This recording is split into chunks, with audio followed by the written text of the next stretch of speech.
Welcome to the RVA Returners Podcast, your weekly source for all things Final Fantasy TCG.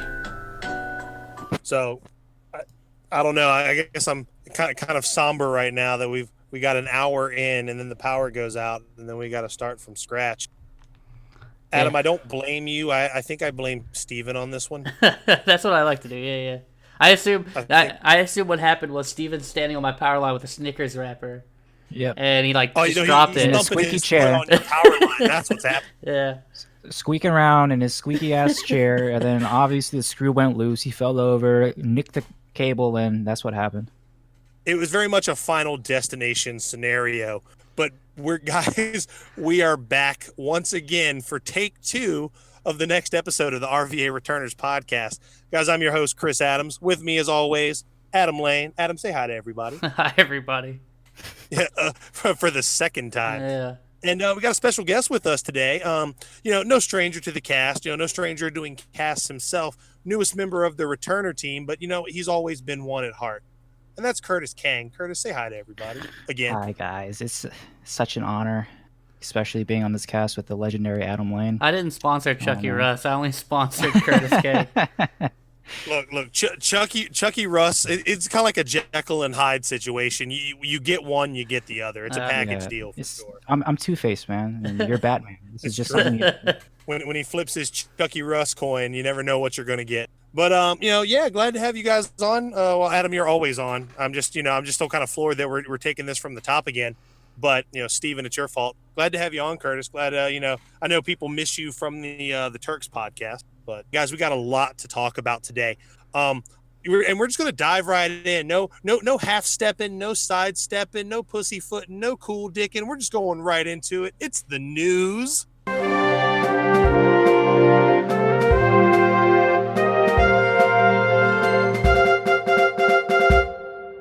So first headline, this is the one that isn't so much card game related, but it's card game accessory related.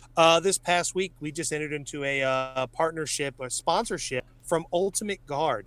It entails a lot of, it's more so a product sponsorship, but that's going to allow us to get some of their product, really give that back to the community and really enter into a really nice partnership with them. We can use, their logo, put on our jerseys. We can do videos featuring their products, things like that. So it's a great step in the right direction. Adam, we kind of talk about how this came up. We know Adam Duncan was very instrumental in this. Yeah, he was the one that kind of started the talks with them, and I'm glad he did. And at first it was kind of like they were like, "Come back to us later," kind of thing. And then we came back later and we talked to him, and it was a more serious conversation. And so I'm pretty excited. Man, it's good. Curtis, what do you think? What are your thoughts on this as a new member of the team, bringing a lot of different angles to this? It seems like it's all just kind of coming together. Yeah, I think I joined at the right time.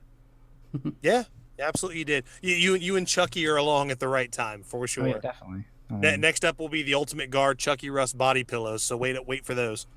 Yeah, hopefully they'll make an Adam version too. I think I just got an email. We lost our sponsor. Well, no, but we're really excited. I think it's big for the game to get kind of this, this kind of, they're one of the bigger names when you start looking at card game accessories. They're up there with like your Ultra Pros and your Dragon Shields, things like that. So it's a good partnership for this game, and it's good. It's a good step in the right direction. So, we can't wait to see where it goes. Next piece of news. We have, we talked about the pre-release kits for Opus 9.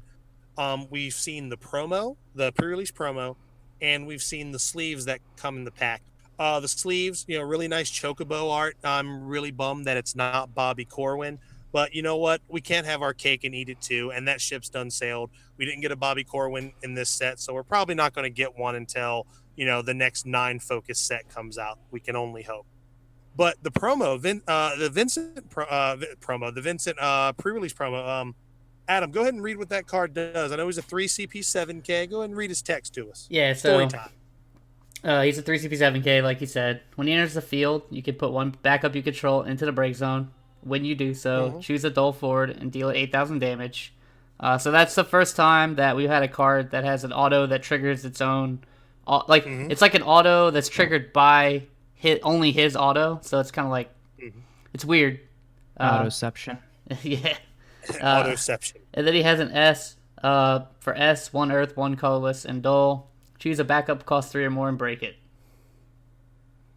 I don't think the card's terrible. I don't really know where it sees play. I know we had kind of talked about this, before. It's really I mean, he's a good Phoenix target, which is always nice.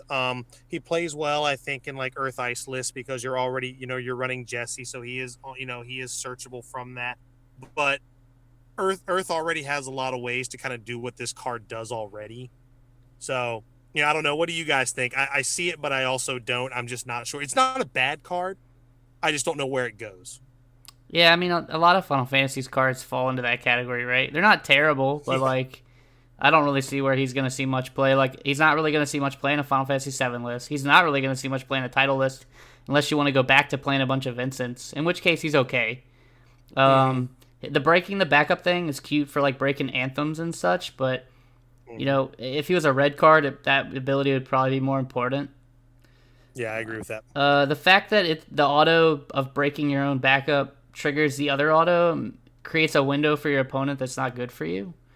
If it was an auto that's just triggered that you put the backup in the break zone when it resolves, it would be a lot better. But, can't have everything, I guess.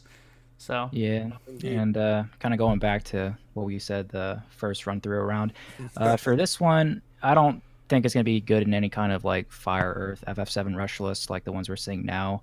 But I do think it's going to have some decent potential in maybe Earth Water. There's a couple backups that you can pop and get some value off of, like Thornton or like Larsa if you ever wanted to go that route. Right now, it just seems like a cute idea, so I'm not sure like if it's going to be any good, but it might be something fun to play with, and it might give you advantage in that kind of build. But we'll see. Yeah, and you never know because we still got to see the rest of the set. And we'll talk a little bit more of that when we talk about the box topper that was spoiled, but we'll get to that. Moving right along. Next piece of news, we want to give a big congratulations to Muhammad, Virginia's own Muhammad, for winning the Octagon Open, taking down Alejandro in 3 games. Sorry, Alex, once again. We didn't realize that you would beat Chris Neal. We weren't sure. I just, like I was saying before, I think I saw top 4. The next thing I know, I see Muhammad won. So I was like, well, that happened all really quickly. But he took Alejandro down 2 games to 1. By deck out, you said, right? Al? yeah, I believe the last game was won by deck out. Mm-hmm. So, I can't wait to talk to him more. Kind of see. I know he was just on the, one of the most recent episodes of the Choker Bros. So I know we talked about that a little bit. So go ahead and check that out. Maybe we'll get Muhammad on here in the near future. He can kind of talk about it and just how Opus 8 has been treating him. It seems like he's been doing really well. So, big congratulations and, top tip of the hat to all the competitors in the Octagon Open. I know you guys played in it and seemed like it was a really good experience. So, hopefully you guys can do it again. Now, I know the next piece of news we had kind of talked about briefly when we had Colin Rupert on the starter deck, the Opus 10 starter deck. They come with, we saw that there was a full art Phoenix when they kind of initially spoiled it with the deck toppers. And we had kind of speculated that they're all going to be full art. Then we'd also kind of heard that maybe 1 out of each playset was going to be a full art. And that's been since been confirmed that all the legendaries in there, 1 of each of those legendaries will be a full art. And like I said before, I don't think people can get enough of Cecil's leg. He's like showing you like Christian third base. It's kind of nice. Mm-hmm. Puritan style, man. Mm-hmm. Yeah, but I mean it's pretty cool. I don't know how much I like the fact that it's just 1 because I think like a lot of collectors and just like whales of the game, I guess, are gonna scoop up the starter sets and it might not leave enough for the people that actually need the starter decks for the cards. Yeah. So here's hoping, it kind of becomes an Opus 5 starter deck situation where they print more so there's more readily available. Because we, like you just said, the last ones kind of disappeared off the market very quickly. And you're getting really good legendaries out of this, and they're great for new players who just don't have the coin or they just can't get their hands on the Cecils, the Diaboluses. Those are really the big ones. Oh, the Phoenixes as well, like all these Opus 5 legendaries, really. So I hope that there's more of them. So if people want to get that full art play set, they can do that. But it doesn't leave who the product is intended for out in the cold. Yep. So, yeah. So speaking of kits and promos and products, LQ season was underway as of this weekend here in North America, and I know the store down in Georgia showed what they got in their kit. It's a lot. There's actually a lot of really neat stuff. Adam, let's go ahead and start talking about what comes in those kits. I know there's a trophy, there's some play mats, there's some promos. Talk to me, Goose. What do we got? Yeah, so I mean, there's the black playmat, but they've kind of upgraded it. They added some crystals and the logo on it. Ooh, Yeah, it swanky. looks pretty nice. Yeah, the A003 promo with the Raubon, I believe, is also included. Yep. Mm-hmm. And then Laswell promos. I think there might have also been Noctis promos, but I know there's Laswells. Yep. And Aluas, then, I believe, as well. And then the full art Aluas, which is this month's promo. Yeah. So they've actually got a lot. You don't feel like if you don't get first place that you're kind of out in the cold, kind of like how it was last season. It felt like if you didn't win, you got another black playmat, and then you were like, well, I guess I'll just gear up for the next one. But at least this time, being in top 8 or even top 2, you get a lot more promos. You're getting a new black playmat, which some people have said it kind of has a brownish tint to it, but I don't know. I haven't seen one in person yet. No, it's pretty black. I'm looking at it right Is now. it? Oh, that's right, Curtis. Yeah, you have one, don't you? Yeah. Yeah, and then Yeah. I guess to segue a little bit is the Zidanes, the Road the World Zidanes. That we kind of found out how they're going to be available, and LQs is going to be one of the waves, but it's only for Wave 2 and Wave 3. And I think it's only if you win also. And then Gen Con, if you enter each of the events, I believe you get one for each event. Absolutely. So they will be more readily available, and I can imagine, after these events, maybe you'll get them at nationals, maybe you'll get them at like the Dark Crystal Cup that they have before. So I think further along in the season as you go, they'll be a little bit more readily available. And speaking of LQs, we had a few of those happen this weekend. I know as far as what we saw kind of from the outside looking in, Lawrence Olivia won his down in Georgia on Windwater. There was one in New York that was won by Windwater. I know Nick Chanel finished second in that one. We had one in West Virginia that Curtis and the Fredericksburg gang went to. Curtis, just kind of tell us about that one. How'd you finish? What did you play? Give us the skinny. Yeah, for the second time. Went down to West Virginia to a shop called the Four Horsemen Comics. Jeremy hosted that event, and we met him in the Nova LCQs last year. Let's see. So overall, there are about 15 players, each of them coming from different areas. Mike Byrne brought his crew down. I brought 4 other people from Virginia, and then Jeremy had his local scene there as well. So overall, the decks were kind of varied. A lot of people were playing Mono Lightning at the event. I myself decided to play Ice Lightning aggro. Jeremy was playing Mono Wind, and one other individual who won, Tim, was playing Fire Ice, and then the rest of them were kind of like Mono Water or like other variants that I really didn't get to see too much. But overall, the event went really well. It was pretty smooth throughout the whole thing up until Top Cut. They actually had some issue with Square's official software, and it wouldn't produce the top cuts for some reason. So we spent some time trying to get that figured out. But I went X1 for the whole thing. Only lost at the very last round against the Fire Ice player, and I guess that was just a mirror of how it's going to be in Top Cut. But overall for the deck, if no one has seen the list yet, it's basically Final Fantasy 13, Final Fantasy Legends title deck. Basically all the cards I got in errata, it's in there. And it's a really fast, aggressive deck. Basically what it does is you just kind of build backups real quick, play Snow to bring in the 2-drop Lightning backup, and then no matter what you play, you're just going to give it haste and get in there for damage. And once you get them to about 4 or 5 points of damage, no matter what you draw into, you should be able to top deck and take the win from it. You got the 4 CP Shivas that just dull freeze everything. You have the Sarahs themselves to kind of dull the board and get in there for the point, and then you can haste Orphan, dull freeze things, and just get the points there. But it was a really fun event.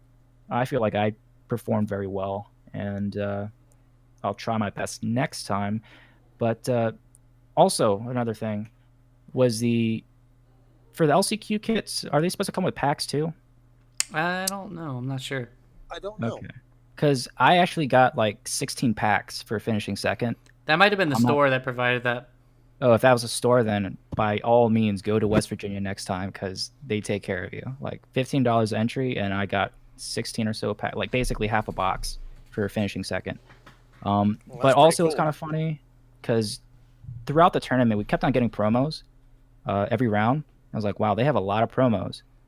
But it turns out they were giving the promos for top 8. Oh man. And then because they had no idea like where it was supposed to go because it was only a top 4 cut that was actually going to play for the playoffs to find out who won. But other than that, everything went well and the event went great. Tremendous people playing in the events. Everyone played really well, and it was a fun event to play.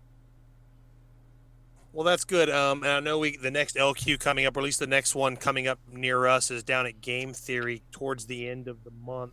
I want to say it's the is it Memorial Day weekend? No. It might be. It might be. Yeah, because I know yeah, that's the next one near us. I know Ryan Galloway was gracious to he invited us to come play in the locals down there the day before, and we'd crash with him and then just do the LQ the next day. Really nice guy. And speaking of Ryan Galloway, and speaking of Fire Ice taking down an event, and we had our Soldier Series number 6 this weekend. It was kind of unfortunate. We had scheduled this a while back, and then the LQ schedule came out, and a lot of all the Fredericksburg guys went down to the West Virginia LQ. But I can't hate on them for that. Go win the trophy, go qualify for Nats, especially when 3 of the people that went, you, Curtis, Steven, and Lord Byron, 3 of y'all have already won a Soldier Series event, so y'all are qualified for the final event. It was a really good day of cards. Again, like I kind of prefaced, it was won by Fire Ice by Ryan Galloway from Game Theory, playing just kind of a more mid-rangey, Sephiroth at the top of the curve. Curtis, I know how much you love that card after this weekend. I hate that card. No. But Adam and I actually we didn't stream this one, primarily because the Water Crystal Cup was happening this weekend, and it gave me and Adam a chance to play, and it kind of felt nice not having to, and I'm sure you can say this more than I can, Adam, not having to lug all that equipment, put it in your car, set it up, take it down. We got to just kind of play and leave when we were done and go eat at probably one of the worst dining experiences we've ever had in our entire life. Yeah, I feel like my dining experience was worse than everyone else's, though. But Adam, it's almost like you were invisible. It's like I think you guys might made as a well have not mistake been there. anyways. You guys didn't go to the experience, so yeah, that's No, probably true. We should have gone to Curtis's McDonald's. I'll tell you what you didn't get in food, you definitely got in Dr. Pepper. Yeah, So I mean, your cup never was dry, at least. it wasn't on purpose though. But yeah, Correct. You kept giving Dr. Pepper to somebody else. yeah. But yeah, I mean, to break away from that for a second, we both played the Final Fantasy VII list. So if you go back and watch the video that I made, it's pretty similar. I think mine was one card different, and yours was also one card different from that video list, and we were one card different from each other. I believe you ran 3 lease and 1 wool, and I ran 2 lease and 2 wool. Yeah, so the list on the YouTube video had 2 Undead Princess, and that's where the that one card came from. So, but yeah, it was pretty good for me. I made top 8, and then had an early exit from top 8. I lost to Steven, who got second. He was on Mono Wind. He won the first game pretty clean. Second game, I steamrolled pretty hard. Was able to get like Barrett at Cloud at a discount, Tifa at a discount, and then the game was kind of a wrap. And then the third game, I was able to get a Barrett down, but he was kind of already on 3 backups, which allows him to kind of efficiently cast the Ebola. So I kind of figured he had 1, so I kept a second Barrett in my hand. Turns out he had 2, and he was able to answer both my Barretts, which kind of put me out of the game. And that was kind of a wrap from there. But yeah, it was a good game. It was a fun day. Not having to lug stuff definitely felt good for sure. Yeah, I mean, honestly, you and I pretty much had the exact same day. We both had an exit from top 8, 3 games. I know you said you had lost to Stephen Ashworth, who ended up finishing second at the event. I lost to James Denham, aka Squall, who's been coming to our events a lot. He was on a 3-color, pretty much ice water with like an earth splash for like Shantoto and Wool and things like that. Deck was firing on all cylinders for him that day. He just had the gas when he needed it, and there's not really much you can say. The day was his, and he ended up making top 4. And I just want to give him a big shout out. He's been coming to a lot of the events in Virginia, driving 2 hours plus But really enjoying himself. And, we're really glad that he's coming. He's become kind of a fixture at our events, real nice human being. So if you ever get a chance to interact with him at these tournaments in this area, don't hesitate to do so. Real nice guy, getting better at the card game every time he plays it. So, Yeah, for sure. But, yeah, so the next event was, another event that happened this week. Maybe you heard of it. It was the Water Crystal Cup over at Epic Games over in Portland. I want to preface that event with saying, I think they did a really, really nice job running the stream. The commentary on day 2 by, Okimoto, Rice, and Brian Berkeley. It just really great presentation. I know that, they kind of have their normal setup that they use for their, their weeklies that they do. So, the production value was there. It was a really good watch over the weekend. I didn't really get to watch it as it was going on. I had to go back and kind of fly through the various, videos that were on their YouTube channel. But it looked like a really solid event, stacked to the gills. And it's a stacked event when a player like Brian Berkeley bubbles at 34. So, Adam, what did you think overall of the event? Yeah, I mean, from what I got to watch, it was really good. All the games were really good. You saw a lot of Earthwind, a lot of Mono Water, which kind of we expected. I think about half the top 32 was those 2 decks. Mm-hmm. And in some form. Obviously, everybody's lists were fairly different, probably like, 10 cards difference in a few lists. Couple Fire Ice lists, which... Yeah, go ahead. Yeah, I was saying, lo and behold, for the 3rd time this weekend, it's a Song of Fire and Ice. Chris Neal taking it down with Fire Ice. Yeah, and he beat Nate Perez, the 32 seed in the final, so it was almost happened again. Yeah, so and Nate's list is pretty cool too. Kind of an Ice Wind, like very discard heavy with 3 Gaudas. Both of them running a lot of buffs, so they got a lot of like 9-10k forwards running around, very hard for like Earthwind and stuff to deal with. Which I think ended up being very good calls from them on the day. Absolutely. Nate played really well, and so did Chris Neal, and Chris Neal ended up coming out on top. So yeah, I mean it was a really good tournament. Absolutely, yeah. 2 quick, his top 4 matches were both really quick. It was 2-0 in top 4, 2-0 in finals, and he is now back to back, qualified for Worlds. So, I think it's like last time. I think he brings a lot to the table. I know Fire Ice has kind of been his namesake, in this game when he's been playing it, and it's good to see that deck kind of back into a position where it can take down these major tournaments. It has good matchup. The Earth-Wind matchup is no longer an auto loss because of some of the cards that are in the deck days, like Lise and like Edgar. So that's really nice to see. Curtis, from what you saw of the event, what did you think of it overall? So I didn't really get to catch too much of it, but from what I did see, the stream was run really nicely, and all the players were playing really, really good. I didn't see like any player mistakes or anything like that. But I know Steven caught a lot of it, and he was kind of telling me how sick the stream was. So I'm sure that they did a really, really good event over there. No, it was good. Like I said, a lot of killers in the room. I know, kind of ending the event. I know they kind of cut to the end of the title event, and Adam, you can hold your chin up high because I believe John Schreiner won the title event with your Final Fantasy list, 7 list, card for card. Yeah, I'm pretty sure it was card for card. Yeah, he had asked me for a list earlier in the week. He was like, if I scrub out, I'm gonna play title. What's your title list? So I sent him that, and so it ended up working out pretty well for him. I think he had 2 or 3 games on stream. He won them all. Yeah, I mean the list is really strong. Barrett's even better in title than he is in standard. So he never misses. He never. Well, like I think John almost actually missed on stream. The only way he misses is if you'd have to hit 4 summons. Oof. Yeah, that's the only way he misses. But it's almost impossible to miss.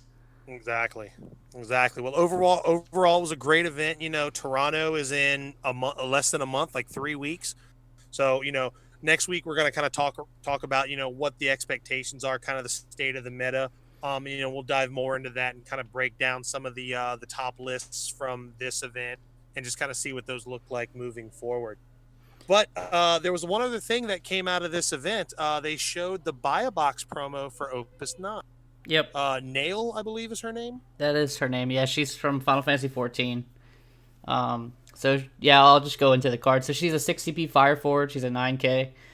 When she enters the field, you reveal the top 3 cards of your deck. You add up to 2 forwards among them to your hand. Put the rest in the break zone. and then 2 action abilities. So the first one is remove a backup from the game. Obviously, you're a backup. Until end of turn, Nell gains plus 2,000 power and haste. And then remove 2 backups from the game. Choose one forward, deal it 8,000 damage. Now, Adam, I know you're invested in Final Fantasy 14. As far as the story goes, this isn't like somebody else's sister and like the same person. Nothing like Lise, right? No, this is the main bad guy of the game when it was terrible before they redid it. Gotcha. And then she comes back actually in a raid later in the game. So Okay. It's a pretty big boss character. It actually makes me excited that they're going to print more of the generals from the game. Oh, nice. So that's a possibility that we might see some of those cards. Some cards that I've kind of been waiting on. I'm kind of interested Nice. to see what they do. Well, So. Oh, for sure. And I think overall, I think this card is fine. Obviously, you're depending on the deck, it seems like it's clearly like the top end of a super forward heavy, like 28 to 30 forward, just a typical maybe even a mono fire list where you're running like Godot and all these little weenie forwards. This essentially coming in for 2 CP, and maybe you can break a backup to kind of push for game, but I don't know. I think the card's fine. It being a red card does kind of hold it back a little bit. What do you guys? I think it's pretty solid, but I think with the meta the way it is now, like our competitive meta, I don't think it's that great. Like I don't think you're gonna slot it in, but maybe if it gets a chance, you could basically play this for pseudo 2 CP, assuming you hit 2 forwards. It does kind of suck that you're removing the backup instead of breaking it, so you kind of lose some combos by doing that. Yeah, no, for sure. But it's either a card that's going to be played in a really aggressive deck with a high forward count for 2 CP, or it's going to be played later in the game to kind of close the game out. Give it haste, make it an 11k, and swing for game, and then kind of remove your other backups to just kill things. But you better win when you do that, so... No, absolutely. Maybe Curtis, what do you think? I just thought of this. Sorry, before we go. Maybe this is a good card with like Elder Narsh or something. I don't know. I just thought about that. But maybe. For me though, on this card, I'm not really exactly sure where it's gonna fit, and I'm not really looking at this too much and brewing different ideas. I'm sure someone's gonna figure it out, but I'm not really paying too much attention to this card right now. Well, it is going with the theme. This is a legendary, and it is, the last 2 legendary box toppers have been super, super playable. So, this could be one of those cards. I'm not saying it's on the level of like a Veritas, maybe when we start seeing more of the set and the dust settles, maybe this is one of those cards we end up being wrong about, or it ends up just being a card that it's like, whatever, it's not going to see. So it's, we'll see how that goes. But, what we're going to do is now we're going to, now that a lot of events have been underway and we're kind of hitting that halfway point in the competitive season, we love doing snapshots of, what cards we think in each element are like the best. So, we got our list compiled. If it's anything like how we were talking, and I'm just not even going to spoil it. We're just going to dive right in. Adam, we're going to start with top 5 fire cards. Go ahead and read off your number 5, and then we'll just all kind of follow suit. Yeah, so my number 5 is the new Edgar from Opus 8. He's just a really solid addition to the Fire Ice 6 stuff. That's mainly where his home is. I mean, you could play some kind of mono fire list that's FF6 focus if you want. Maybe some kind of Fire X list. But really, the fact that he allows Locke to just trigger off straight backups, and there was actually another backup in this set that allows him to do it as well. Just makes Locke a better card, which makes this a better card, and then he's making Locke bigger, which just makes things unfair. And then he's also just buffing the other 6 forwards too. He's he might look like kind of just a decent card, but he's actually really good once you start playing with him. Mm-hmm. Nope, I agree. Curtis, you're number 5. So my number 5 is actually Edgar as well. Same reasons Adam said. And then Fire Ice, it just gives it more tools to kind of compete against like Earth, Wind, and things like that, just because it makes it much simpler for them to get over boards instead of like being forced to target things. So being at a 9k and threatening to take a card in the hand most of the time, it's pretty good. Yep, I agree. And in the biggest moment of deja vu I've had in a long time, my number 5 is also Edgar. Again, not much more to add to what you guys have said, other than the fact that It's that turn one backup that Fire Ice needed, doing that, curving into Setzer or Banana Sid, playing the lock, having that lock active, just not having to worry about having another 6 forward to make a lock, get that ETB trigger. And the fact that it's something that's going to, he targets relevant forwards. There's really no bad 6 forwards in those 2 colors. And the fact that you can just really threaten that buff at any time is absolutely huge. So it's just a great card. And right now, if you're playing Fire, Ice, or, a lot of Fire decks right now, there's no reason not to run it. So, Adam, number 4. Yeah, so my number 4 is Lise. I just think if you're playing red cards right now, she's just a card that probably should always go there. She buffs your guys. That's never bad. And then, sometimes that 1K just puts you over the top of where you need to be, or just enough to trade with bigger stuff. And then once you're on 5 damage, she just becomes this wall like that your opponent has to remove, or your forwards are just too big for them to even attack into. Like I said, we played her in the Final Fantasy VII list, and she was really good for me. Just sometimes Barrett was like a 10K, and Tifa swinging for 9. It's just really good. Feels good. Yeah, it's like having a second Anthem, really, on a body. That's what it is. So, absolutely. Curtis, you're number 4. Sure. So my number 4 is actually different this time. I think I wrote it down for the wrong name, but Katuna, that's the one that plays a summon from the deck, right? Yep. Yeah, okay. Yeah. So Big Tuna, that's my number 4 pick. I think if you are playing mono fire or anything predominantly fire, Katuna is super good for just being a card that you can play to get up to curve, and then also removing something, and then just giving you versatility on your summons. I think for fire itself, definitely on the list. Yeah, absolutely. Being able to Brynhild or something for 8K is really, really nice for sure. And keeping with the summon themes, my number 4 is, it's a tried and true for me. I think it's still one of the best cards in the game, and I'm talking about Belias the Gigas.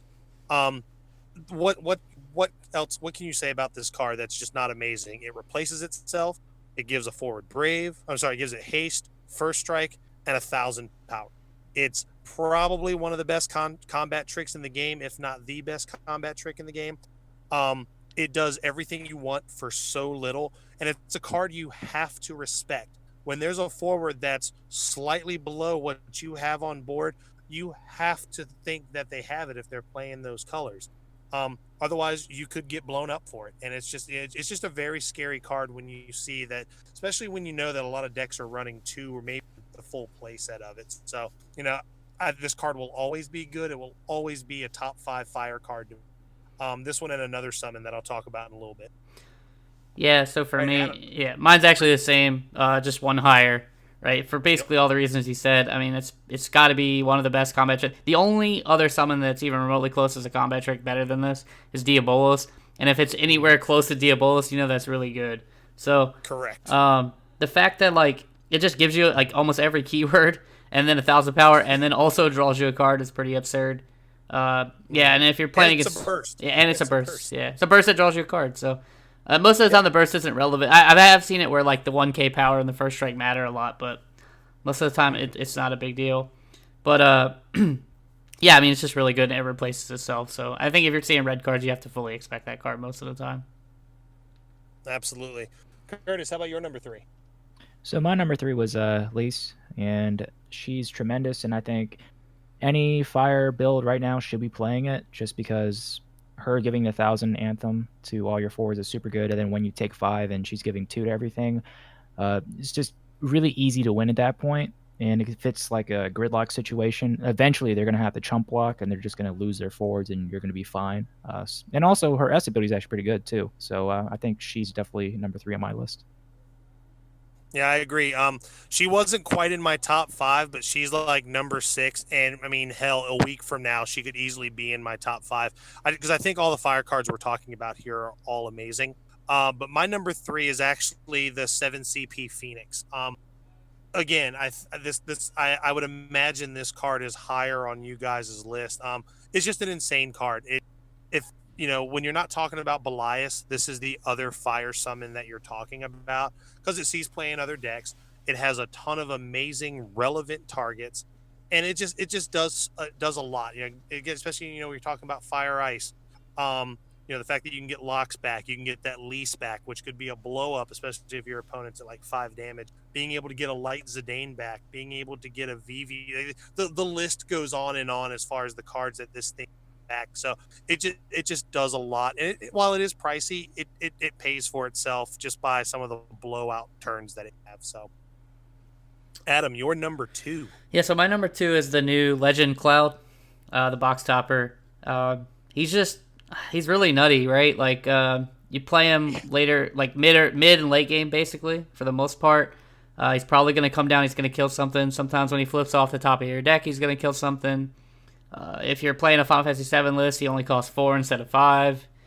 And then he just becomes really awkward for your opponent to deal with, because if your opponent has a board when you play him, and you're able to take something off their board, and now it's really awkward for them to tack into him, because even if he trades, there's a chance your opponent might mill 10 cards, bring him back, and then kill whatever else you have on the board. So late game, he just becomes a really bad problem for your opponent. And you don't always have to mill the 10.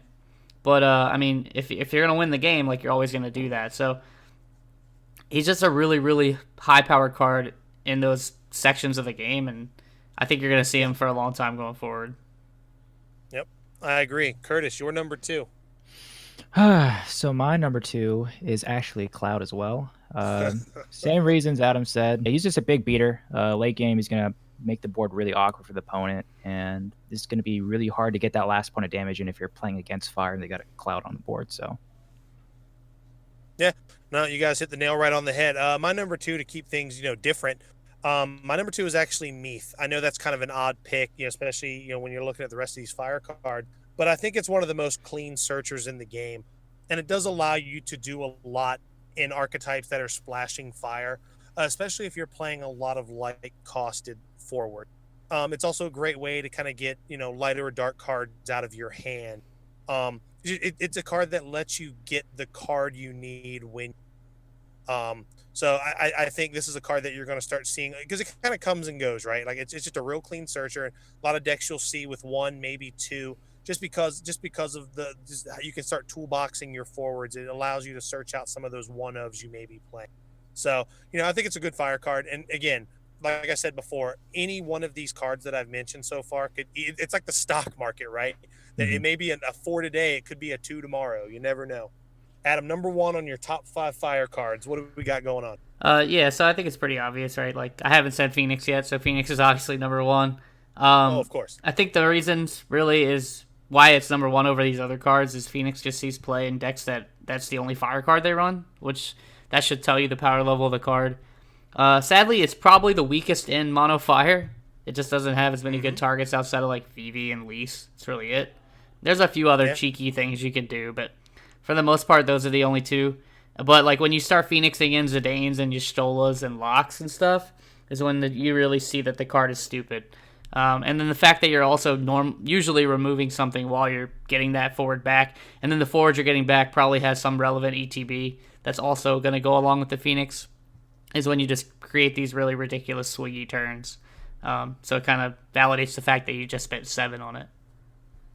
Yeah, no, absolutely. Can't really say anything bad about this card. Curtis, you're number 1. So Adam stole my answers. But my number 1 pick is also Phoenix as well. Same reasons he gave.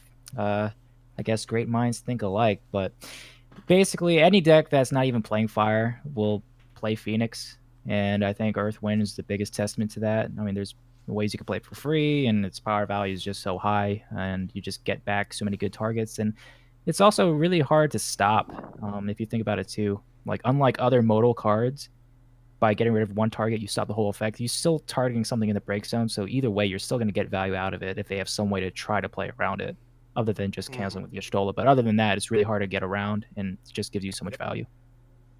Yeah, I agree. Can't say anything bad about that card. Phoenix is one of my favorite fire cards right now. My number 1, you guys actually touched on it before. My number 1 right now is actually the Legendary Cloud. For all the reasons you said, he's been dubbed the Fire Cecil for a reason. He's just a mid to late game powerhouse. As again, Adam kind of hit all the nails on the head. This card's going to be around for a while. The fact that it's a burst is just icing on the cake. It's going to kill something. It becomes a wall near the end of the game when your opponent's trying to push through to win. And, you know, just the card's good. And it's a card that, you know, while it is expensive, it's like Cecil in the sense that you want to run the full play set because you want to see it and you want to see multiples of it. So, you know, again, we'll see how long this card stays in, stays in a lot of decks that are running fire. And, my bet is it's going to be a good while. So, we're going to move on now to ice. Adam, start us off with ice. Your number 5. We're now in uncharted territory. Let's go. Yeah, so I'm going to see how many more of Curtis's answers I can steal. Yeah, no shit, right? So my number 5 is the Heroic Laswell from this set, from Opus 8. I think he just does a lot of unfair things for Fire Ice and that archetype. The fact that he has the entry ability and the on-attack ability means that you have to remove this guy ASAP, or he's going to start dulling and freezing something every turn. And if you're facing down this plus like the new Celis or something like that, like you're just not going to be able to block. So he's a forward that demands removal, and his ability that he's going to keep getting is so cheap that it doesn't even matter. Like it doesn't matter for them to pay it. So I mean, of course they're going to pay it every time. And so I think he's really strong, and I think, even though, he's only in that one deck, really, what he does in that deck is pretty impressive. Mm-hmm. I agree. Curtis, your number 5 ice card. Sure. So ice in general was really hard to peg it down to 5, but for my 5th pick, mine is actually Genesis. Every single ice deck in the world is playing Genesis, and for good reason. Just gives you insane value when you play him, and taking a card every time he hits for points of damage is super strong as well. I was thinking about Laswell, but for the other cards on my list, I think Genesis is the card that kind of rounds out everything. But that was my pick for this one. No, Genesis is always going to be a good card. He does everything that ice kind of personifies. So excellent choice as always. My number 5, similar to Adam, is actually Laswell. He would be higher on my list if he wasn't kind of limited to being really in a dual color archetype. Obviously, Fire Ice is where he wants to be. The fact that he's a repeatable Genesis is huge. The fact that it's on entry and attack, and sometimes that pay a fire to do something, do 1,000 damage to something, that's huge. If you're playing a deck with a lot of first strike as well, because it's almost like, if you cast Belias and something's maybe too higher, you can just ping them with Laswell. Then all of a sudden that first strike, you're just taking that guy down. The fact that maybe you just fall short, or they buff their guy to try to get over your combo damage. You could just ping them twice with Laswell, and there you go. So the card is very versatile, and he does a lot. So I think I would easily have him higher on my list if he wasn't limited, like I said before, to like Ice X archetypes. But Adam, you're number 4. So my number 4 is actually the Renoa Legend from Opus 6.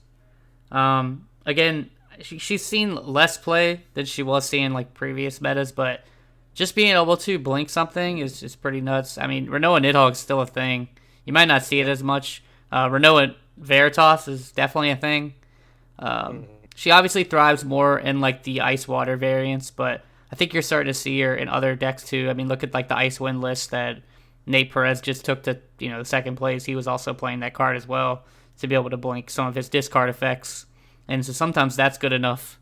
So I think she's just a really versatile card, and she's a card you're always going to have to look at every set going forward. Yeah, I agree with that 100%. Curtis, you're number 4. So my number 4 is actually Edward. For one, it's a super good card to build up to curve, and then with Harley, it's just, one drop, get rid of a card.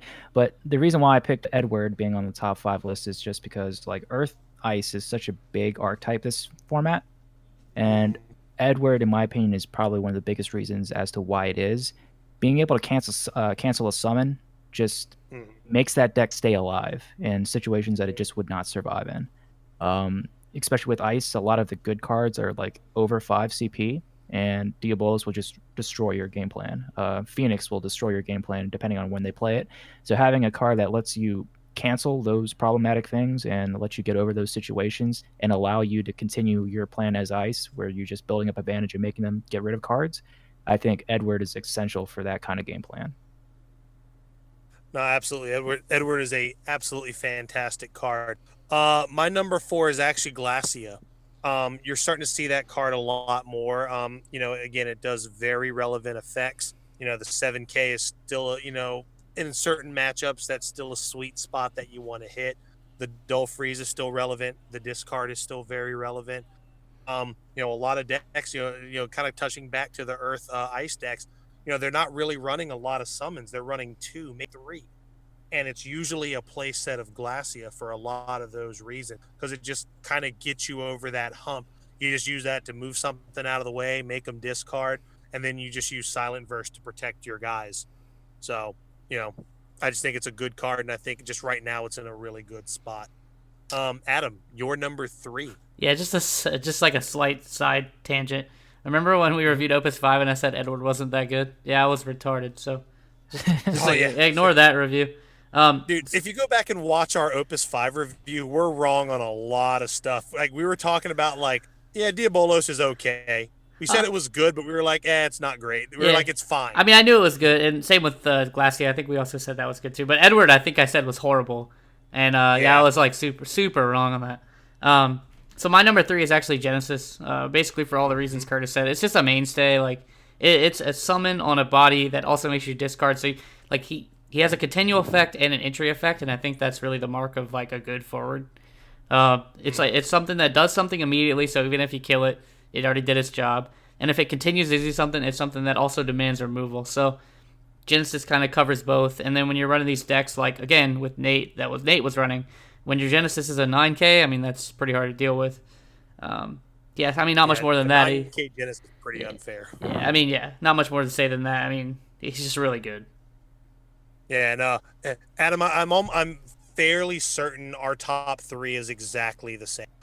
Curtis, what is your number 3? So my number 3 is actually Garland. I think Garland from this set is a super strong card that is starting to see more play. When you drop it early, it's just a pain in the ass to deal with, especially if people start their turn 1 backup like most people do. It just punishes them really hard, and now they're going to be forced to get more cards out their hand, which is what Ice wants. I think Garland is super strong simply because of that. Like, if you're able to play it early and you have no way to kill it, not only are you going to get like points of damage in early on in the game, but you're going to be freezing their most valuable characters. So if they decide to like overcommit and play it back up, you can just freeze that, and now they're color locked depending on what they're playing. So I think Garland is my number 3 pick. Yeah, no, I agree. Garland's a fantastic card, a great addition to a lot of these Ice, Earth, Ice, just mono Ice decks. Just a great way to start the game. My number 3, just like Adam, is Genesis. It's weird that I live in a world now where Genesis isn't the best Ice card anymore. Again, like I said before, like when you said it was your number 5, he does everything Ice wants to do. When you've got Duke Largout, he's an 8K. If you're running a list like Nate Perez's deck, he's a 10K, and that card becomes extremely unfair at those power levels.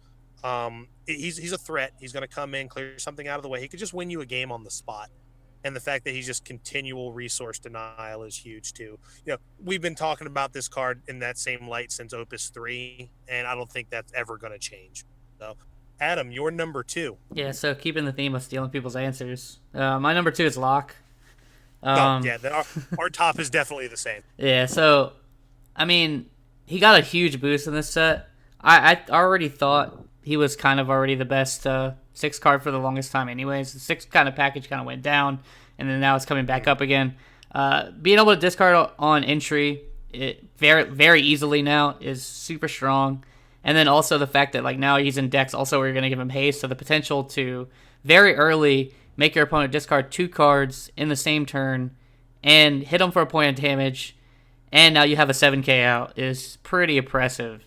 So I mean that's why that does require a few cards, but it's not that unlikely to happen to you. And even so, even if you manage to kill him the turn he comes out, he's still making you discard something. So absolutely, card's nuts. Curtis, your number 2. So I think my number 2 pick might be a little weird, I guess, but mine is actually Flan. I think Flan is just a super good card, and it's like the definition of versatility in Ice, just because of like what it does. Obviously, it makes him discard a card, but Flan is like the butter that makes Mono Ice and Earth Ice run the way it does. You can use it to cheat CP a lot, so you can just make it, pitch a Flan from your hand after searching to avoid tapping 2 backups. So it just gives you more CP to play more cards. Also gives Ice Earth, the versatility it needs to actually play Shantoto effectively. I mean, anytime you draw into an Earth card or the Shantoto, you just search out the other Flan. But then also gives you a combat trick too, because you could also pitch that Earth Flan and give your guy 1,000 when you're blocking.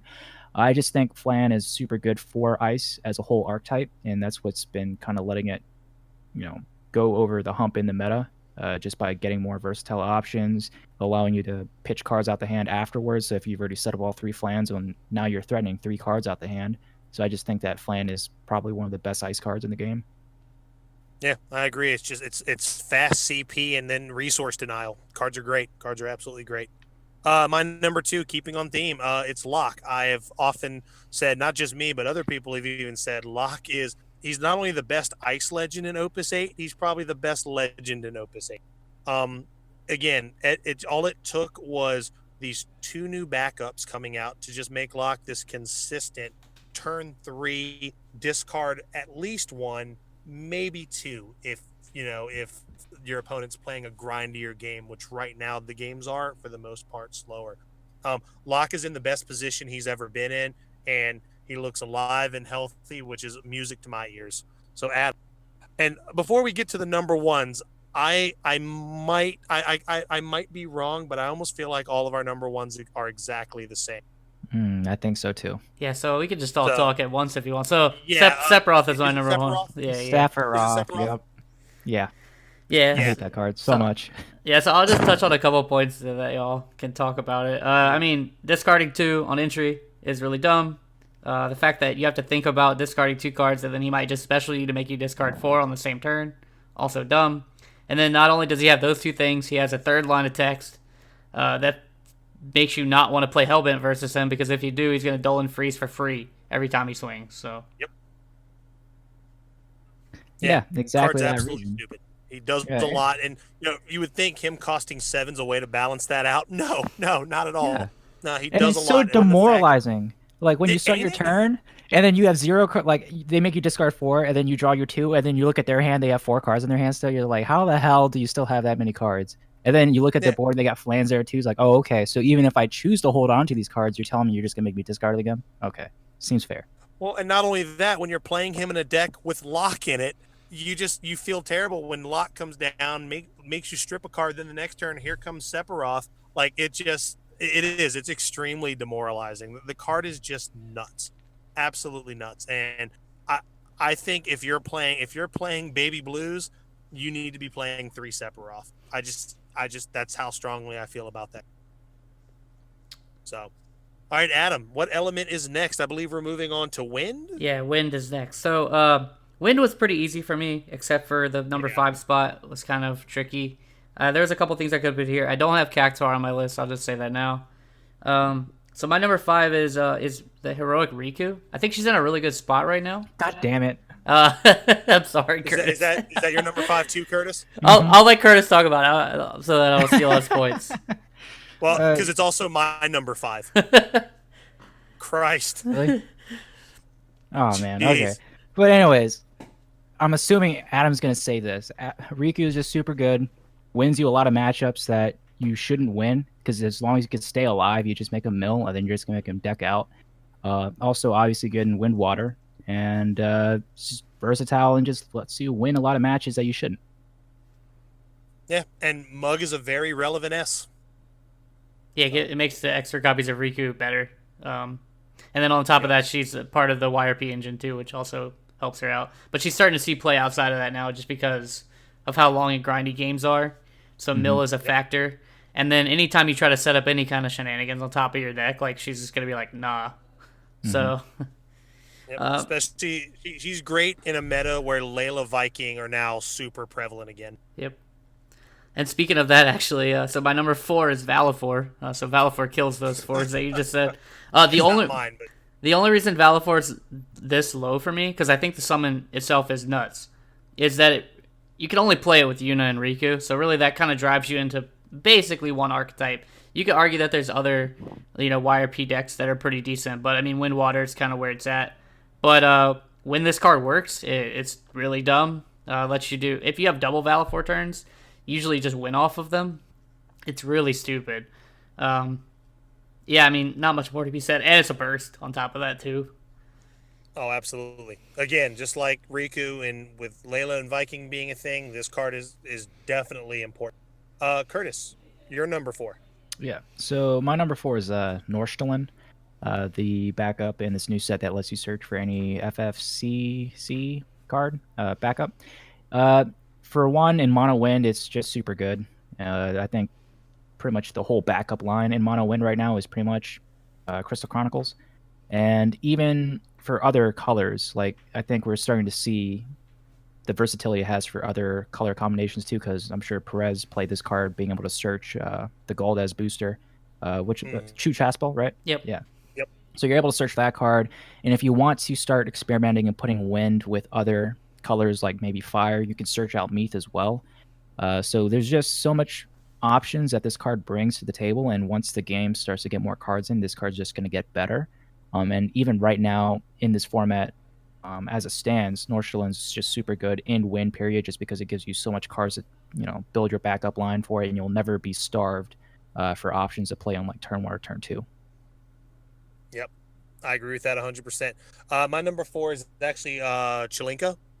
I think Chelinka is always going to be a relevant win card because Crystal Chronicles is so powerful. The fact that she pairs well with probably the best light card printed.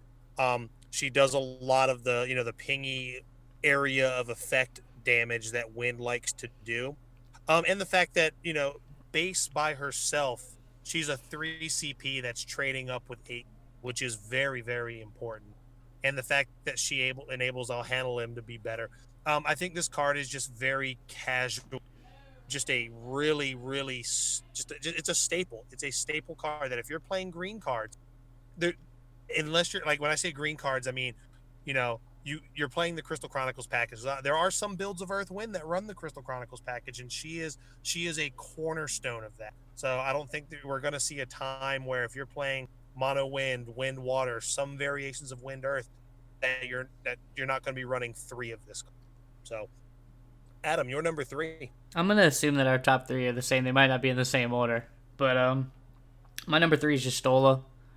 It might be a surprise to see her this low too, but I think the 2 cards above her right now are better. I still think she's really unfair. I still hate the card. I hate how she warps like the board state as soon as she hits the board because you can't respond to her coming into play, obviously. So she immediately just turns all your summons offline for the most part, especially when you're in the meta now where all these high cost summons are being played. And then on top of that, she just can't be damaged by summons or abilities, which makes her a nightmare for red and purple cards. So, I mean, purple has some answers, but for red, it's really bad. So, yeah, I mean, she's just a really strong card that forces your opponent to play a different way as soon as she hits the table. Yep. And Curtis, you're number 3? My number 3 is actually Fina from this set. I think Fina is actually proving to be really, really good. I think JFB has been playing Fina in his Earth Wind deck. It just lets you get over a lot of the aggressive decks that kind of shit out forwards early on. Gives you an economical way to play that and just reactivate your backups, especially when you're playing Wind or any variant of that, which lets you build up backups really quick.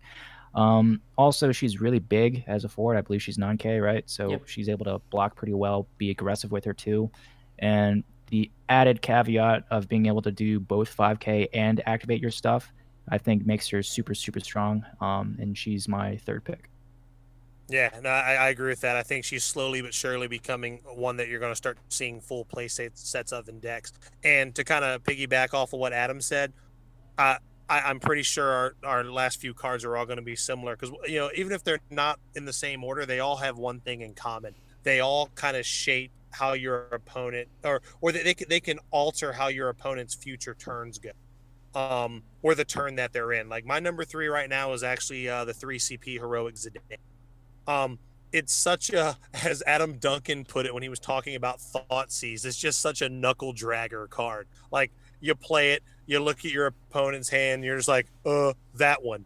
And it's one of those cards that if you're playing green cards and you start to play your deck the way you want to play it, you have to be prepared for your opponent to play Zidane, take your next turn. Like you have to be ready with a backup plan. because Yeah, you that have card to makes me assume mad. that when you see green cards across from you that there's a full play set of that guy in the deck. So, if you try to do the classic turn 1 2 CP backup, curve into a 3 CP, or you do that and you get the card, you search for the card you're looking for, you have to be prepared to lose it. So I think the card just really changes the way your opponent has to play. Again, using Thoughtseize as an example, it's just such a powerful effect, and it gives you so much information.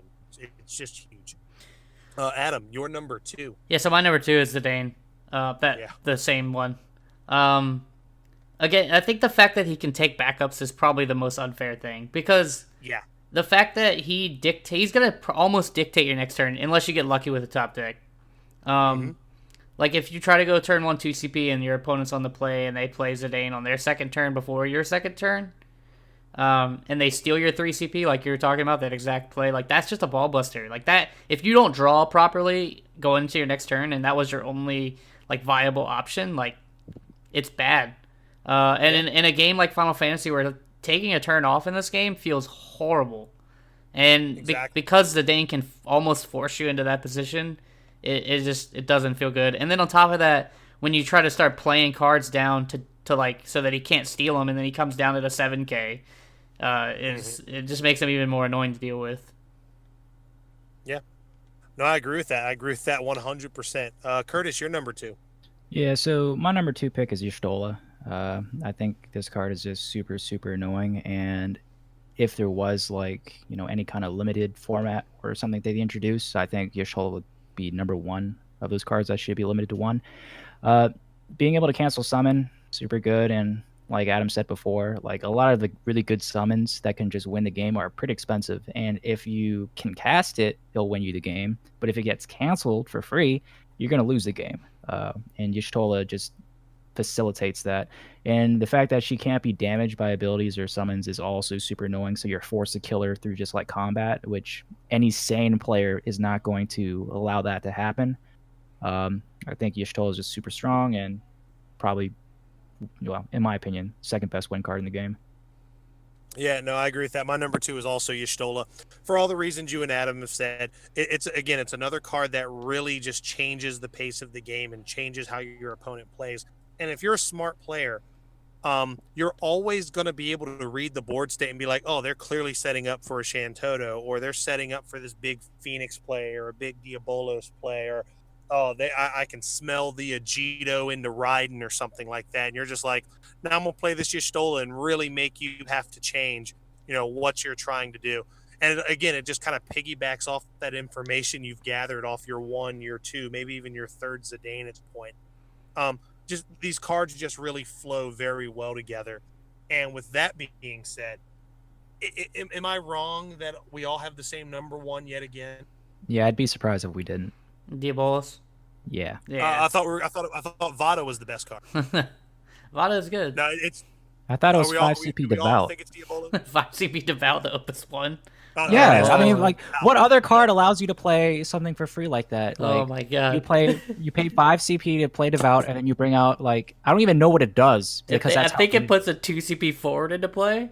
Exactly. Like, what else? What other card does that?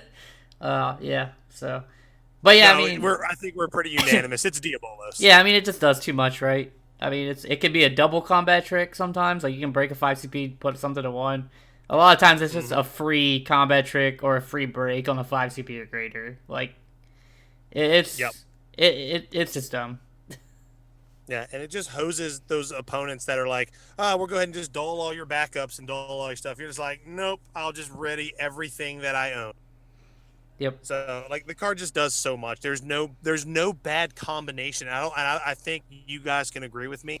I don't think I haven't used any combination of 2 that card offers. Every mode is relevant.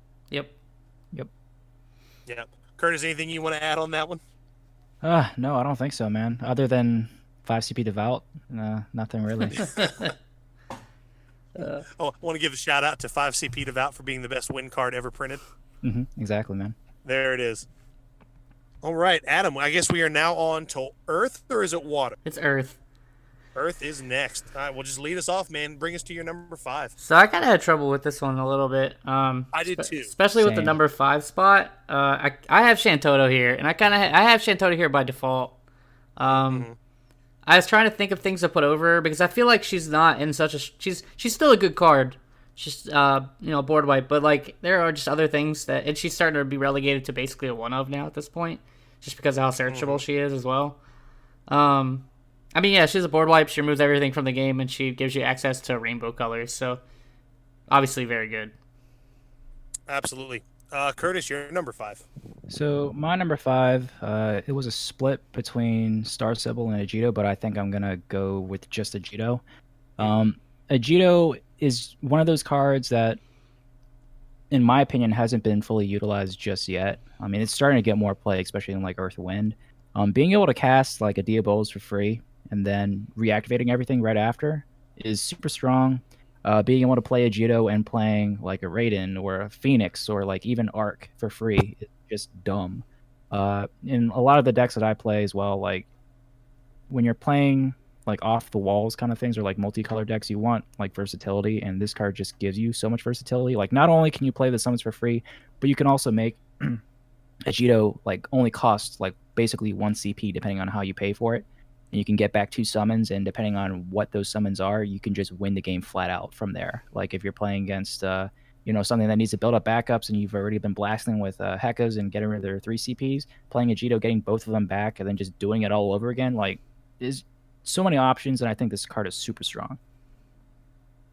Yeah, no, I agree with that. And just kind of keeping with the theme, my number 5 Earth card is a backup. And I'm going to agree with Adam. It was really, really hard to narrow down 5 because I think Earth in the last few sets have gotten a lot of really good cards. But my number 5 is actually Lael. And I say that because I think it's the best 2 CP Earth backup that's been printed. And the fact that it catches summons that are 4 or less is huge. There's just so much more that adds to the pot. And the fact that it's a Crystal Chronicles backup, which makes it searchable off of Norstalin if you're playing that kind of deck. And Earth already has so many ways to recur their backups. So it's a card that you can. It's just a nice piece, like a nice deterrent that you can recycle over and over again. And I think the card is just really, really good. But primarily because it's just a super, super playable 2 CP Earth backup, which is something they have been lacking since like the. So, Adam, you're number 4. My number 4 is Star Sibyl. It kind of creates this really stupid engine, especially in Earth Wind. On top of the fact that it's a burst, and then it can get discounted, obviously, which is where it becomes extremely unfair. And now you're starting to see more people take advantage of the 6 cost forwards with Star Sibyl, which wasn't really happening before. A lot of times you were just breaking this playing Cam, which you just searched, which is still really good. And then getting your Chaos, making your color fixing online. But now you're starting to see people play Finas and Veritasuses off this, which even further maximizes the value that it gives you. Yeah, I mean, it's just a really, really good breakable backup. Yeah, I agree with that. Curtis, you're number 4. Yeah, so my number 4 is also Star Sibyl. Super good. And being able to play like a Veritas for free, basically, is pretty broken. Being able to play basically a whole host of good 5 CP or more, 5 CP or 6 CP forwards is super good. And it just gives you more options to play with. And especially with like the JFB Earth Wind decks, like playing Mion and bouncing Star Sibyl to draw a card, and then playing Star Sibyl for a discount if you have Semi Lafina already on the board, like that's pretty broken. And it just gives Earth a lot of versatility, especially in all the other different colors that they can play in it too. So yep, it's a backbone card. My number 4 is actually Shantoto. If you're playing Earth cards or any Earth X deck, it's just a great reset. It's a card that people have to expect it coming. People are going to play around it. It's not as high as it used to be. Kind of like Adam said, a lot of decks are reducing it down to 1 because I think a lot of forwards are getting better, and you really only want to use this when it's like, oh, my back is against the wall. I need to just get a soft reset on this board and just kind of rebuild and go from there. But it's a card that's not going anywhere. It's always going to be a staple card. I don't think some lists are still running 3, but just for the most part, it's just a card that if you're playing yellow cards, it's going to be in your list in some capacity. Adam, you're number 3. My number 3 is Dataluma. God damn it, Adam. Sorry, some people might be shocked to see this guy this low, but Mm, I do think its value has dropped us a little bit. It's not quite as good against some of the other cards that we've already mentioned. But when it's good, it's good. When you have 2 Cactuars out, it does really impressive things to most. It kills most things at that point. 3 Cactuars out, it's just lights out for the most Yep. part. And then I mean, for certain colors, he's extremely annoying just by himself. absolutely. Curtis, you're number 3.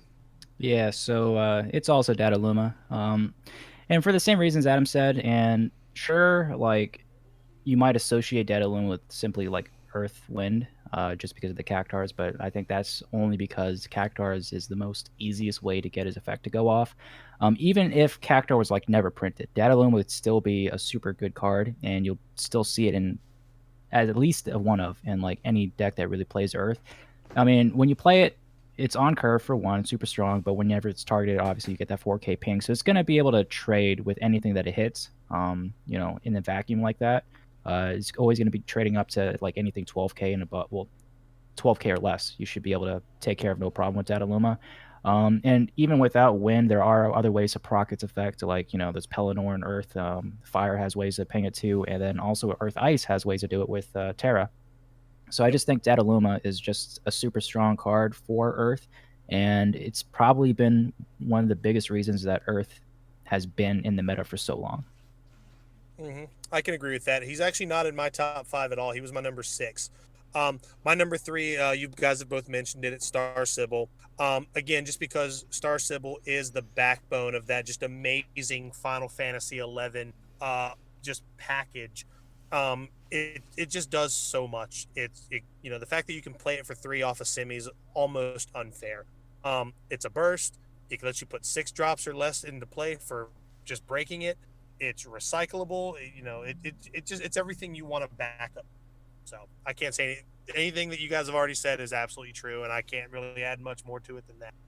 So Adam, you're number 2. I'd be willing to bet our top 2 are the same across the board. Probably different order, but I'm not sure. My number 2 is Dark Knight Cecil. I think he's probably maybe the highest played Earth forward, like across all decks right now. He's just really good versus aggro. Like if they swing in too early, then you just drop this guy. Now he's a 9K that's gonna kill something. Most of the time when things attack, they dole. So I mean, I guess he could struggle a little bit versus a lot of Brave stuff, but that's not that super popular right now. And then I mean, his S can do really ridiculous things, like especially when you start stacking it on his entry ability as well. Like maybe your opponent thought they were safe because you're only on 3 and they're swinging with 4 CPs, and then you like dark something else while your trigger's on the stack and just kill both of them. It's pretty ridiculous. You got people running like 4 Cecils at this point to try to hit dark more often, which combos with some other cards as well. Yep. Curtis, you're number 2. So my number 2 is actually Wall, for a couple of reasons. I think Wall is just simply one of the best forwards in the game. It just gives you so many options, and it turns off like the biggest variance this game has, which is X bursts. Depending on what you're playing against, just playing a Wall just lets you win the game. And if they don't kill it, it's going to be really difficult to deal with him, giving either something else 2K or turning off the experts or doing damage. And being a modal card, he just gives you so many things to play with, and it's just one of those forwards you have to kill it and you have to answer as soon as possible. No, absolutely. Wall's a staple for a reason. He's actually not in my top 5 either, which is odd. Because we've kind of talked that he's fallen off a little bit, but still a great card. My number 2 is actually Noctis, legendary, the Opus. He was 7, right? Jeez, I don't know why I'm having a brain fart all of a sudden. Yeah. Just because that's a card that's great at any stage of the game. He can stave off early aggression by just being able to fight things and protect himself while he fights things. When you start hitting that like 4 damage threshold, and you've got like Cecil, Cactuars, anything, and you start taking damage, he becomes probably the scariest card in the game.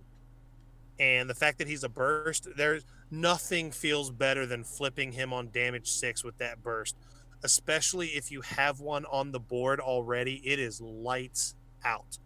Card is nuts. And Adam, your number one. I can imagine you might just be following me up right here. Yeah, my number one is also Noctis. Um, I only put him slightly ahead of Cecil, really. Only because I just feel like he's more dynamic than Cecil. But Cecil definitely facilitates Noctis as well. They both kind of work in tandem, I think. Like, I feel like you're probably always running both in most decks where you have one or the other. But yeah, I think he just creates some unfair situations. He can stonewall a game almost by himself, depending on what his power level's at. And then, he also has that third ability where he can just kind of negate all the damage that would be done to him. So it's pretty absurd. Yeah, I agree with that, Adam. Noctis is just a really, really good card. And Curtis, what is your number one? Yeah, so my number one is actually Shantoto. I know you guys placed it a little lower on your list, but in my opinion, like, Shantoto is the quintessential Earth card. Like, if you are playing Earth and you're not playing Shantoto, you will be laughed at. Like, either at your locals or anybody else that looks at your list, like, you have to have a Shantoto in there if you're playing Earth. I think that everybody respects Shantoto and what it does, and that's why it's probably a little less impactful on the meta, just because everyone knows not to play into it, but you still have to respect the card. And if you're playing like Star Symbols in there, then yes, I think the Earth list will only play like one Shantoto, but if you're not playing a way to readily search that out, you're playing 2 or 3 minimum, just because Shantoto is such an equalizer, and that's why it's my number one pick for Earth. Yeah. And I mean, it's a good card. I agree with you. It's a 100% an Earth staple. My number one card is, no surprise here. It is Cecil, the Opus 5 Legendary. I think the card is just absolutely insane. He's been insane since the day he was released. I can't tell you how many games I have won off of, double darking with a Noctis on the board, or just darking with a Noctis on the board. And then when you flip a burst off of that, it's just lights out. The game's over on the spot. I think the card is just extremely powerful, and it goes back to when we had talked about it on a podcast a while back. Top S abilities. There's a reason his S ability is that good, because it costs you nothing but a copy. And again, we're talking Earth where they're recyclable. And at that point, Cecil really is big brained in the sense that you're really using your damage as a resource. And the card's just nuts, and it will be an Earth staple for a long time. And he has the best legs on it. All right, so we are moving on to Lightning. Adam, you're number 5. Yeah, so this one it's kind of all over the place with as well, I think. I mean, there's a few things that are obviously there, but so my number 5 is El Cid. He still squeaks in there for me. I think he's still. I feel like if you're unless you're playing Scions, like if you're playing Lightning, you probably are still committing to this package. It's still, the threat of it's still really good. Your opponent still has to play around it. You can get away with not playing him in Swiss rounds and making your opponent scared of something that's not there. But the second that your opponent sees your list going into Top Cut and they see that there's no El Cid, they can play so differently to not have to play around the card. And I think he still has enough presence. I do think his value's diminished a little bit over the course of time.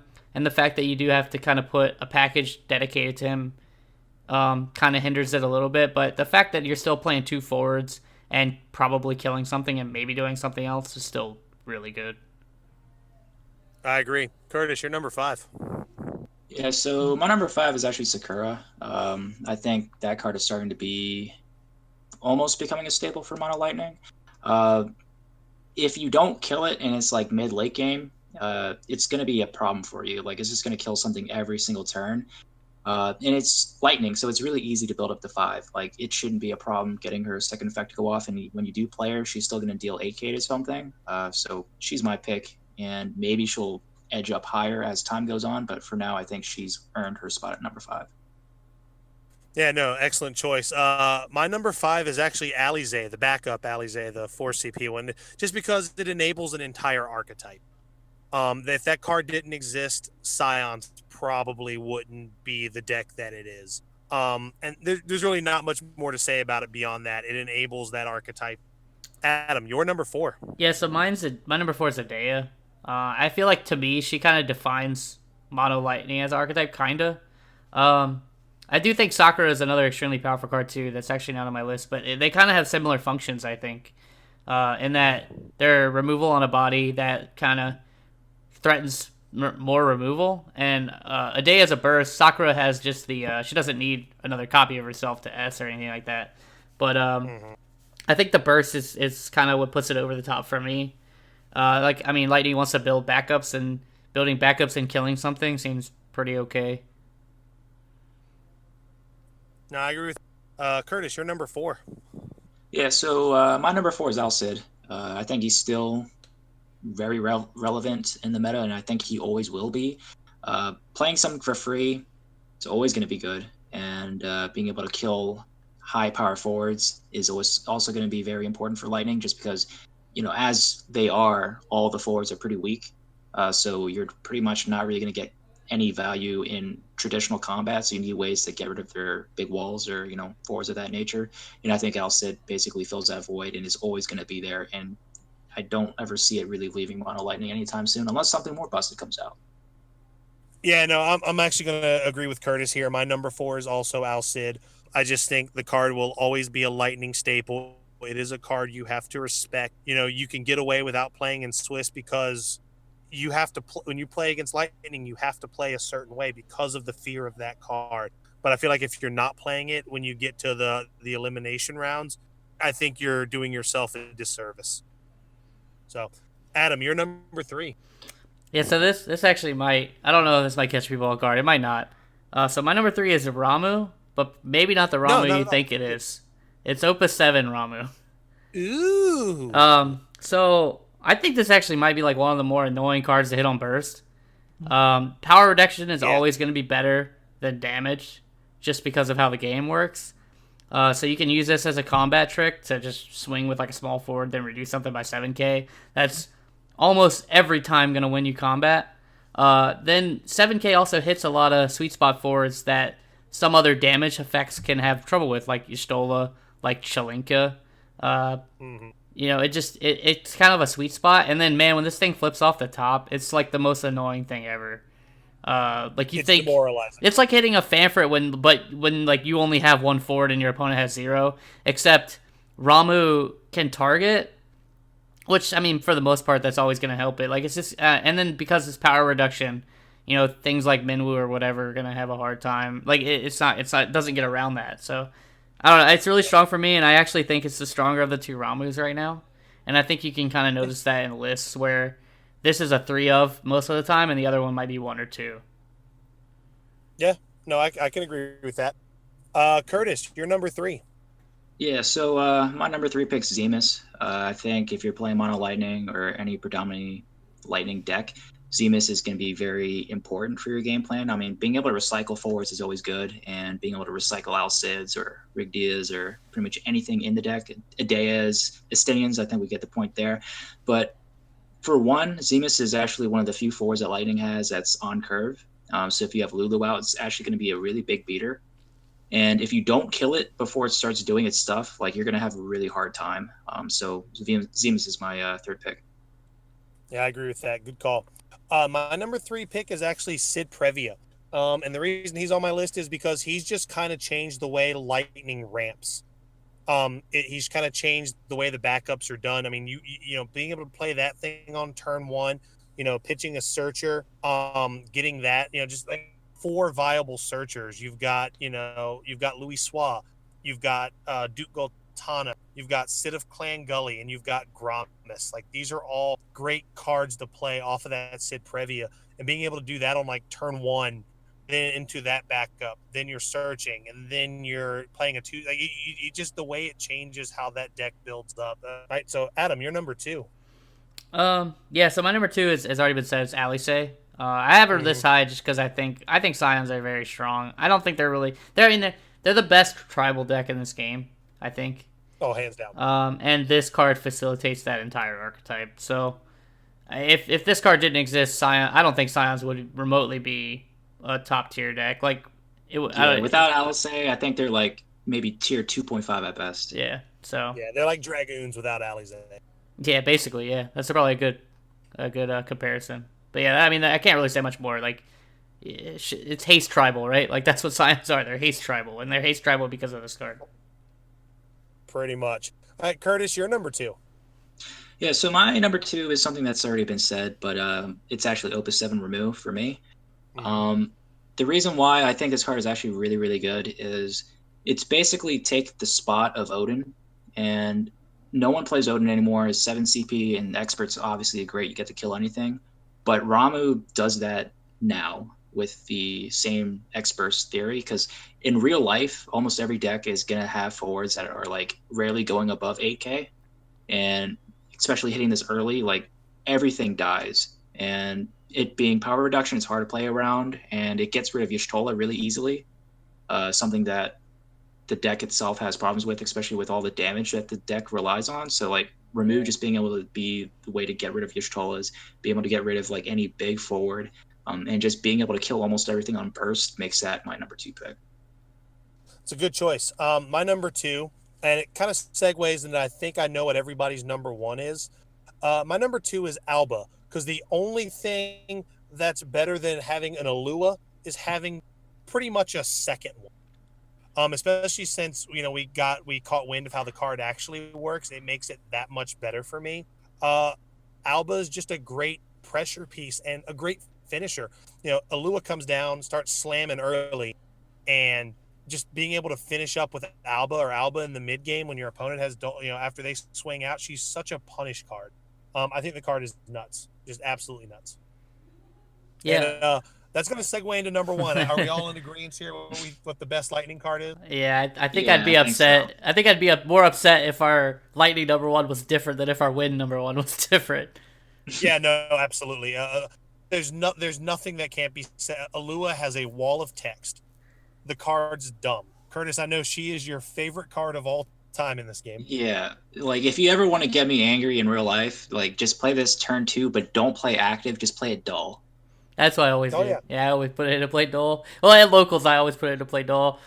Mostly against people that I know. I would never do that at like a real event, but like, but at locals, I do it just because I know it. I know it triggers some people. Ways, and she's always accompanied by a sound effect like a beep beep. She's coming in. She's coming in sideways, and she's a card that, like, I know there's been games where I've played her where she's responsible for points of damage 1 through 4, sometimes more than that. Yeah, sometimes your opponent's praying just to hit a burst to kill her for free. Oh, Because yeah. otherwise, you're probably spending way more than they spend on her. Yeah, Yep, and like and most then of the Joel- economical ways to get rid of it, like they're expensive, and it's just going to cancel the whole card. So Yeah. And the fact that Shoal is probably the best S ability printed on any card, it does too much for what it costs, and it's just a blowout when it happens. Yep. Card's dumb. It's going to be dumb. You're never not playing 3 of that card. If you're playing a deck with purple cards, you're playing 3 of this, and that's not going to change ever. All right, now we're moving on to the last major element, and that's water. Adam, what is your number 5? So my number 5 is actually a new card. It's Nickel. Oh, nice. I think just when you pair this with other water cards, you can really see how stupid it is. You're going to build up to 5 backups every game. That's what water does. And then after you build up to 5 backups, now you're threatening 2 5k reductions on something else. So when you stack that with other reductions, or you scholar this back to your hand and then play it again for another 4k reduction, that's going to kill pretty much every, like, 2 of whatever's there. Yeah, I mean, and it's going to let you push through for game at the end of the games, too. Sometimes it doesn't even need to clear. Sometimes you can just force really bad chump blocks after you've reduced by 5k. And then she has a buff ability. Once she's been out, you can buff all your stuff by 1k. That hasn't came into play a ton for me, but sometimes it does. So yeah, I think she's just really solid top to bottom. No, I agree with that. Curtis, your number 5. yeah, so my number 5 is Layla. I think as soon as that card was printed, that card has propelled water to be like so consistent, even more consistent than it was before. And also I think it did solve like one of the main problems that water had, which is no early game potential. And if you drop Layla Viking turn 1, like they have to do something, or else it's going to be like 2 points of damage. And if they try to play traditional like build up backups, that's going to be 4 points of damage by like 2 weenies, and that's really infuriating. Oh yes.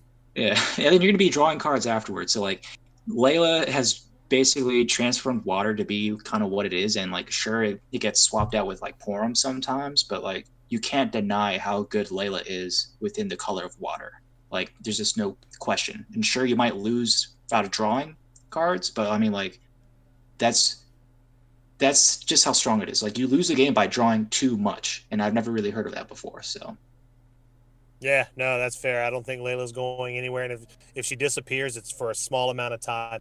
My number 5 is actually also a new card, and that's the new Leviathan. Um, the fact that this has become like a mono water staple, it's just straight up a piece of removal in mono water. And I know a while back when we were talking about things we want to see, I know that I want to say this might have been like Opus 5 or Opus 6, and I was like, man, water would be dangerous if they just got a straight up piece of removal. And the card has been good because it's essentially, like it's a targeted, cognazo. Being able to, and it's also, again, it's power reduction, which is the best kind of removal. So the fact that it's, and if you're playing rare Una, the fact that the thing only costs what, 2, or does it cost 1? I can't remember what the CP value. It's 3 regular. Yeah, it costs 2 with Una. Yeah, like that's just insane to me. I think that card is really, really good. And you're seeing most mono waterless run at least 2, if not the full place. So I think it's a really good card. Adam, you're number 4. Yeah, so that Leviathan's not on my list, and I think it's a late game like bomb like killer, but I think early game it's a little bit like I think it's slightly overrated, but I don't want to like delve too much into that. But I do think it's a solid card. My number 4 is Cloud of Darkness. I'm sure it's probably on other people's lists too, maybe higher. It's one of the best 5 CP4s in the game, and then if it sticks, it's gonna just probably win you the game. Yep. It's gonna remove something more than likely when it enters, and then like I said, if it sticks, you're just gonna make it where your opponent can't block favorably most of the time. So, yeah, I mean, not much more to be said. That's just what it does. Yep. Curtis, number 4. yeah, so my number 4 is Nickel. So I think she's super strong, and when you pair her with like Cognazo, it just makes Cognazo better. Like for turns where you can't just do like the double play Cognazo thing, you can just play Nickel and then follow up with Cognazo, and that's going to kill almost anything that you targeted with Nickel most of the time. Especially in like mono water, 5k reduction to 2 forwards is super strong, and you're going to be able to get some good tempo over there, get some points of damage in. And the 1k boost actually does come into handy because like you can block with the Nickel and then use her ability to buff everyone by 1,000. So like if they're not really expecting it, like you can kind of catch them off guard. And also like against like maybe lightning or anything like that, or anything that you need to dull real quick to get around some cards, you can use Nickel to do that. So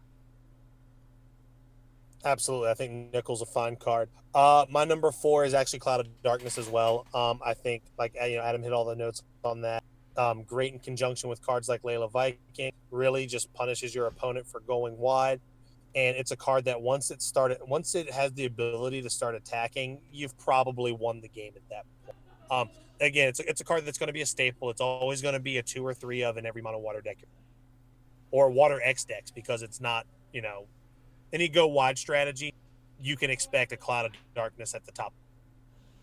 Adam, you're number 3.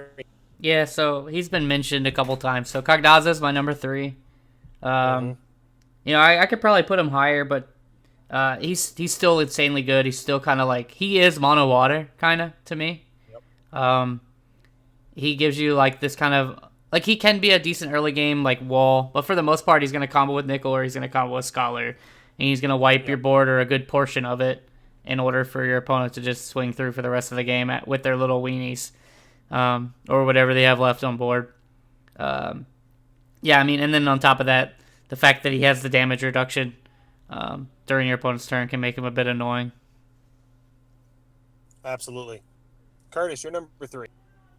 Yeah, so my number 3 is actually Minwu. And the reason why I picked Minwu is because if a card is responsible for shutting out one archetype from the game, like it's good.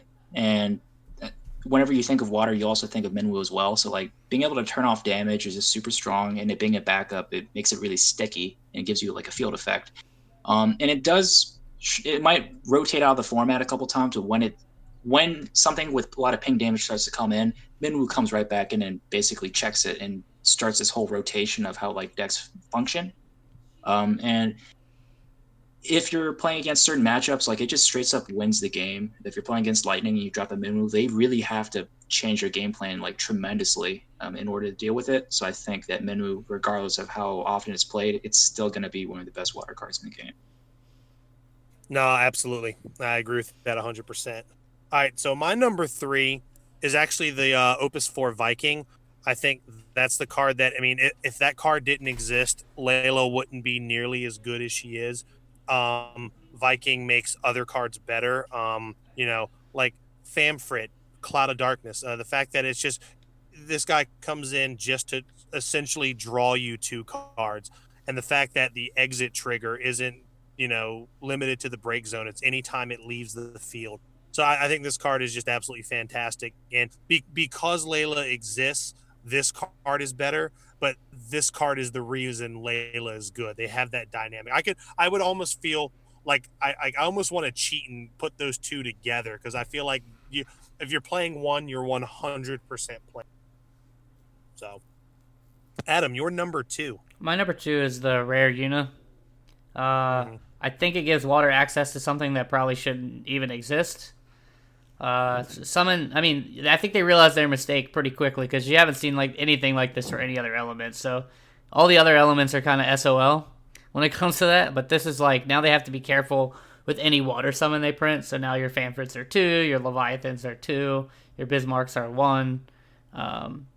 It's just really dumb, and it's a 2 CP backup. So you just play it turn 1 and you don't have to do anything else. It's already like, every time it taps for CP, it's doing its job. Every time you're playing a summon, it's actually almost tapping for another CP, basically, because you're playing summons at a discount. And then not only that, if the name matters too, it facilitates things like YRP and Balfour. Yeah, definitely the back. It's like a backbone piece of like a lot of wind water lists. So absolutely. Curtis, you're number 2. Yeah, so my number 2 is Cloud of Darkness. I know you guys had Cloud of Darkness a little lower in the list, but to me, Cloud of Darkness is probably the best boss monster that Water has. And it just finishes games a lot of times, and if you let it survive with all the Layla Vikings going around, like it's going to be really easy to get value off of that swing effect. So that's why Cloud of Darkness is on my second. It's a good card. Can't argue with it. My number 2 is actually Famfrit. Famfrit is probably right now the best water summon, probably one of the best summons in the game. It's just great when your opponent does try to have, aggro you out early. It's a great burst. We all love the personal pan Famfrit around here. And also in conjunction with a lot of these other water cards you're running, your ephemeral summoners, your Vikings, your Laylas, you feel like you're coming out so far ahead when you play this card, and you've got, you play Famfrit and you've got any of these forwards on board. And again, in conjunction with a card like Rare Una, this thing costing only 2 CP is extremely unfair. So I just think it's an absolute just monster card across the board. And now, Adam, your number 1. So my number 1's actually been mentioned already too. So my number 1 is Viking. I wholly believe that this is the better piece of the combo. Like, I think, like, obviously Layla makes it way better. And you're running Layla and this card together in conjunction, like you said. But, like, this card also could just be ran by itself. It's still like a Famfrit piece. It's still going to draw you probably 2 cards every time, unless it gets blanked. And because of the fact the way Final Fantasy works, where it doesn't matter your power level when you're swinging for damage, this little 2 CP Viking is doing just as much damage as a Cloud or a Lightning or any other named character that's swinging into the face. And that makes it even threatening and even more annoying when you get hit by it. So that's why it's my number 1, and I think it just kind of facilitates everything else that Water does. And it just gives it this card advantage that is pretty unfair. Yeah, no other element has it. So, and Curtis, your number 1 water card. Yeah, so I don't know why I put this as my top 1. Maybe it's because I hate it so much, but I have Famfrit as mine. Like, it's just super frustrating getting hit with it, especially depending on the deck you're playing. And depending on the caliber of the player, like this one simple summon that just forces both people to get rid of a card, like you can use it for so many different situations. I mean, obviously Layla Viking, get rid of your Viking, draw a card out of it. Now it's basically for free, but you can use it to dodge like Diaboloses. You can use it to dodge modal cards. You can use it to get around certain cards. Like Camelot and things like that. Like, and it being an expert is just super strong too. So like I think Fanfrit is probably one of the best water cards in the game, just out of like the versatility that you can use, and it's depending on how creative you are and depending on what situation you're in, you could basically use it to get out of anything. Yeah, no, I agree with all of those points. My number one has also already been mentioned, and that is Rare Una. Again, Adam hit the nail right on the head. No other element has a 2 CP backup that does something so relevant and so powerful. Again, the name is relevant. It's tutorable off the 3 CP, 3K Pain.